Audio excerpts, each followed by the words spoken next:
ನೋಡಿ ಇದು ಯಾವುದು ಸಹಜ, ಕೆಲವು ಅಸಹಜ ಅಂತ ಕಾಣಿಸ್ಬಿಡ್ತಾವೆ ನಿಮಗೆ. ಪರಪ್ಪನ ಅಗ್ರಹಾರದ ಬಳಿಕ ಮತ್ತೊಂದು ಜೈಲಲ್ಲಿ ರಾಜಾತಿಥ್ಯ ಪ್ರಕರಣ ಇದು. ಜೈಲಿನ ಒಳಗಡೆ ಈ ಕೈದಿಗಳ ಕೈಯಲ್ಲಿ ಸಿಗರೇಟ್ ಕಾಣಿಸ್ತಾ ಇದೆ, ಮದ್ಯ ಕಾಣಿಸ್ತಾ ಇದೆ, ಹಣ ಕೂಡ ಕಾಣಿಸ್ತಾ ಇದೆ. ಕಲಬುರಗಿಯ ಸೆಂಟ್ರಲ್ ಜೈಲ್. ಇಲ್ಲಿ ಹೇಳೋರು ಇಲ್ಲ, ಕೇಳೋರು ಇಲ್ಲ. ಇಲ್ಲಿರೋದು ಕಾರಾಗೃಹನ ಇಲ್ಲ ರೆಸ್ಟೋರೆಂಟೋ, ಆ ರೀತಿ ಅನಿಸ್ಬಿಡುತ್ತೆ ನಿಮಗೆ. ಆದರೆ ಈ ಥರ ಹಿಂದಿನ ಉದ್ದೇಶಗಳನ್ನು ಕೂಡ ನೋಡಬೇಕಾಗತ್ತೆ. ಕಾರಣ ಇಲ್ಲೇನಾಗ್ತಿದೆ, ಅವರು ಮಾತಲ್ಲೇ ಹೇಳ್ತಾರಂತೆ, ಅನಿತಾ ಅವ್ರು ಕೊಟ್ಬಿಟ್ರೆ ದುಡ್ಡು 35,000 ಕೊಟ್ಬಿಡಪ್ಪ, ಅವ್ರಿಗೆ 30,000 ಕೊಟ್ಬಿಡಪ್ಪ, ಈ ಥರದ ಮಾತು ಬರ್ತಿದೆ ಅಂದಾಗ ಅನಿತಾ ಅಂತ ಒಬ್ಬ ಜೈಲಧಿಕಾರಿ ಇಲ್ಲಿಗೆ ಬಂದು ಸಾಕಷ್ಟು ಕಠಿಣ ಕ್ರಮಗಳನ್ನು ತಗೊಂಡಿದ್ರಂಥವ್ರು. ಹಾಗಾಗಿ ಈ ಕೈದಿಗಳಿಗೆ ಕೆಲವು ಸೌಲಭ್ಯಗಳ ವಿಚಾರದಲ್ಲಿ ಅಥವಾ ಇವರು ಏನು ಅನುಕೂಲ ಅಂತ ಅಂದುಕೊಳ್ತಾರೋ ಅದರ ವಿಚಾರದಲ್ಲಿ ಇವರಿಗೆ ತೊಂದರೆ ಆಗಿರಬೇಕು ಅಂತ ಕಾಣಿಸ್ತಿದೆ. ಈ ಥರ ತೊಂದರೆ ಮಾಡಿಬಿಟ್ರಲ್ಲ, ಯಾವಾಗ ಎತ್ತಂಗಡಿ ಮಾಡ್ತಾರೆ ಇವ್ರನ್ನ?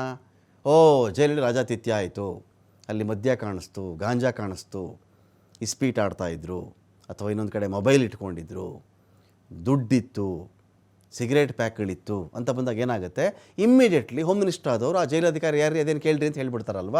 ಆ ತರಹದ ಒಂದು ಪ್ಲ್ಯಾನ್ ನಡೆದಿದೆ ಅಂತ ಹೇಳ್ತಾ ಇದ್ದಾರೆ ಇಲ್ಲಿ.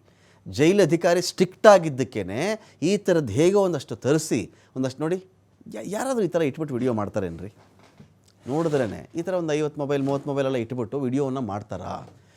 ಅನಿತಾ ಅವ್ರು ತೊಗೊಂಡೋಗಿ ಕೊಡೋ ಅಂತ ಒಬ್ಬ ಮೊಬೈಲ್ ಶೂಟ್ ಮಾಡ್ತಿದ್ದಾಗ ದುಡ್ಡು ತೊಗೊಂಡೋಗಿ ಕೊಡೋ ಅಂತ ಹೇಳೋ ಚಾನ್ಸಸ್ ಇದೆಯಾ? ಅದನ್ನು ನೋಡಿದಾಗ ಏನನ್ಸುತ್ತೆ, ಇದ್ಯಾಕೋ ಸ್ವಲ್ಪ ಇಲ್ಲಿ ಅಸಹಜ ಅನ್ನೋ ಒಂದು ಫೀಲಿಂಗ್ ಇದೆ ಇಲ್ಲಿ.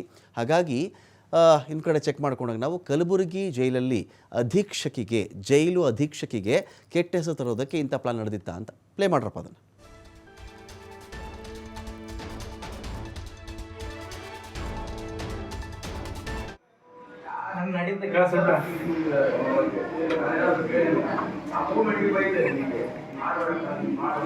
ಸುರೇಶಿಗೆ ಕೊಟ್ಟು ಕಳಿಸಿದ್ದೀವಿ, ಮತ್ತೆ ಮೇಡಮ್ ಕೇಳ್ತಿದಾರಾ?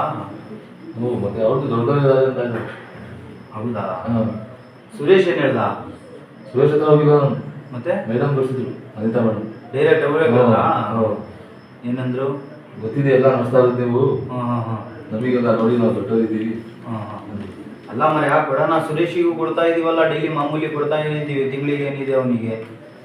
ದೊಡ್ಡವರಿದ್ದಾರಲ್ಲ ಅಂತ ಇದ್ದಾರೆ. ಸುರೇಶ್ ಏನು ಹೇಳ್ದ? ಸುರೇಶ್ ಏನಾರ ಹೇಳ್ದ? ಇಲ್ಲ ಇಲ್ಲ, ಸುರೇಶಿಗೆ ಕೇಳಬೇಕಿತ್ತು, ಏನು ಕೊಡ್ಬೇಕಪ್ಪ ಮೇಡಮಿಗೆ, ನೀನೇ ಮಾತಾಡು. ಅಷ್ಟೇ ಅಂದರೆ ಆಗಲ್ಲ, 1 ಲಕ್ಷ ಅಂದರೆ ಎಲ್ಲಾಗತ್ತೆ, ಏನಂತ ಒಂದು ಹೆಚ್ಚು ಕಮ್ಮಿ ಮಾಡು, ನಿನಗೂ ಏನಿದೆ ಕೊಡ್ತೀವಿ, 5-10 ಜಾಸ್ತಿ ಮಾಡಿ ಅಂತ ಸುರೇಶಿಗೆ ಹೇಳ್ಬೇಕಿತ್ತು. ಅದೇ ಸುರೇಶಿಗೆ ನಾನು ಮಾತಾಡಿಲ್ಲ, ಮೇಡಮಿಗೆ ಮಾತಾಡಿದ್ದೀನಿ. ಡೈರೆಕ್ಟ್ ಮೇಡಮಿಗೆ. ಹೌದಾ? ಇವಾಗ DIG ಎಲ್ಲ ಬರ್ತಾರೆ, ಮತ್ತೆ ರೇಟ್ ಮೇಲೆ ರೇಟ್ ಆಗ್ತಿದೆ, ಹೆಂಗ್ ನಾವು ಫೋನ್ಗಳು ಹೆಂಗ್ ಯೂಸ್ ಮಾಡಬೇಕು ಅಂತ ಕೇಳಬೇಕಿತ್ತು. ಅನಿತಾ ಮೇಡಮ್ ನೋಡ್ಕೊಂತಿದ್ದೆ, ಟೆನ್ಷನ್ ತಗೊಳ್ಳೋಕೆ ಹೋಗ್ಬೇಡಿ ನೀವು, ನಾನು ಇದ್ದೀನಿ, ನಾನೆಲ್ಲ ಮೇಂಟೈನ್ ಮಾಡ್ಕೊಂತಿದ್ದೆ. ಹೌದಾ? ಆಮೇಲೆ ಶ್ರೀಕಾಂತ್ ಕೇಳ್ದ, ಏನೆಲ್ಲರೂ ಭೇಟಿ ಆಗ್ತೀರಾ, ನನಗೆ ಭೇಟಿ